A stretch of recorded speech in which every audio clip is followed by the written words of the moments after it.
आणि ज्यावेळेस हा शशांक राजा शिकारी होऊन परत येईल आल्याबरोबर तुझ्या मालात येईल आपण तू मंचकावर पण उठू नको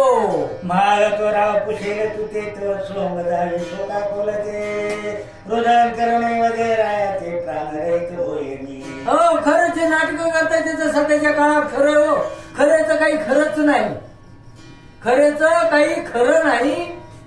जे आपण सहज म्हणतो तर काय त्या लबाडाचं तोंड मोठं अहो त्याचं तोंडच मोठं असतंय तेव्हा कुणाला बोलूही देत नाही आणि काहीतरी नाना प्रकारचे पुढे भाव करून स्वतःच खरं करतो त्याप्रमाणे ही दासी सल्ला देऊ लागली आता काय ठेवणी प्राण झाली नाही बरोबर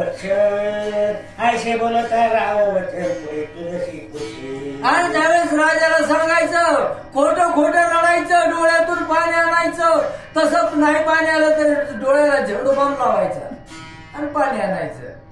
आणि रडायचं आणि रडून सांगायचं महाराज आता जिवंत राहण्याचा उपयोग नाही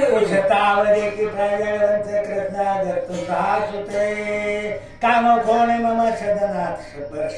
हा कारण तर त्याने विचारलं एवढं झालंय काय जीव द्यायसारखं तर सरळ सांगायचं तुमचा जो मुलगा तुमचा आपला म्हणायचं नाही बघा विचार करण्यासारखी गोष्ट आहे हा कुणाचा मुलगा आहे तुमचा त्यांचा आहे पण ती काय म्हणते हा तुमचा इथंच भेद पडला ज्यावेळेस भेद आला की नसलेले संकट पुढे आल्याशिवाय राहत नाही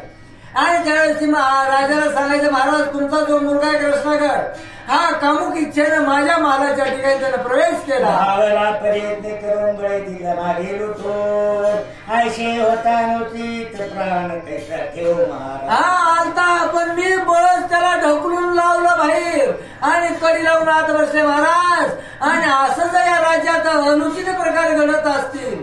ती राणीच्या सोबत तर जिवंत राहूनच काय उपयोग आहे ऐशा पर्यावरण युक्ती क्रोधोपदवी राहते क्रोध झाली राय गणपती खरे मुला सोडी हा कारण हा राग सर्वात जास्त वाईट आहे